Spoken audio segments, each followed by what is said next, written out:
Barbara Mission. The Santa Barbara Mission was founded by Father Furman Francisco in 1786, and it is the 10th out of 21 California missions.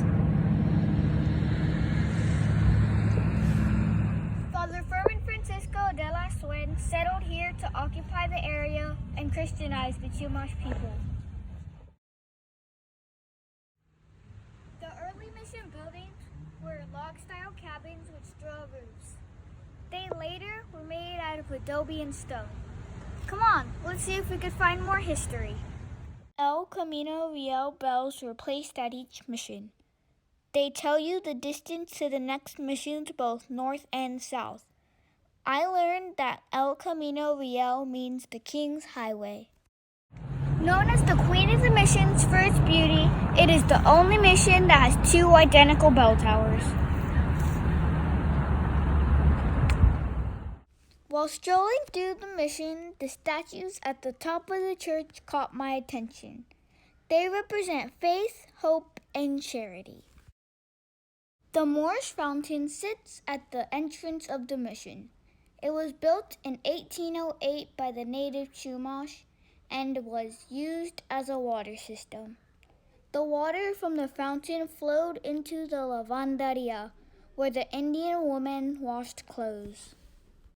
Did you know that this is one of the oldest public structures in California? I'm standing in the Olive Garden pathways where you will find the Stations of the Cross. They were handcrafted by Father Nevin Ford, hoping for people to see them for years to come. Do you hear that? It's the church bells. The Franciscans and converted Chumash people lived at the mission. They took care of the crops like wheat, barley, corn, olives, and oranges. They were also in charge of the animals. In this area, you would see horses, cattle, sheep, and goats. In 1821, there were over 13,000 animals living at the mission. The Franciscan friars never left the mission and still live here today. They preserve the mission and are a guiding light to the community. The mission's historical park is home to some of the original ruins, like the tannery vats, where they produced leather, a grist mill, where they would grind corn and wheat, and ruins of the mission's original waterworks. Oh, and a jailhouse. You know who goes there. Criminals.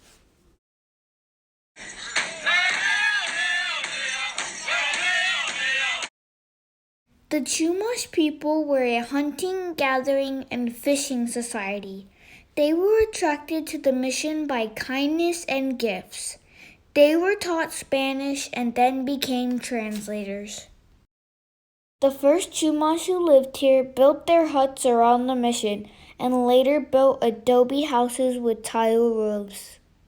Over 50 trades were taught to the Chumash people, like farming, leather crafts, and producing soap and charcoal.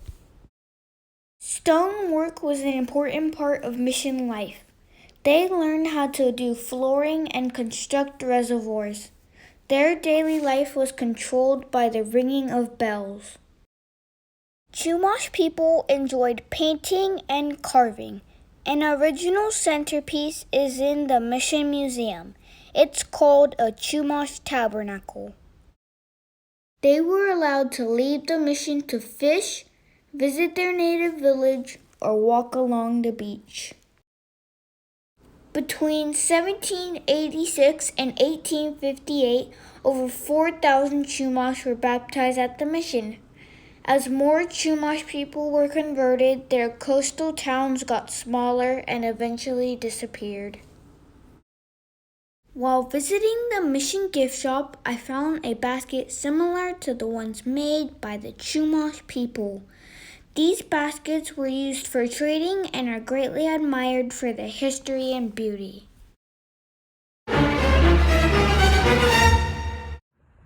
Rumor has it that the ghost of Father Furman Francisco has been seen walking around the mission. Hey, Did you guys see that? Is that him? Oh wait, it's just me.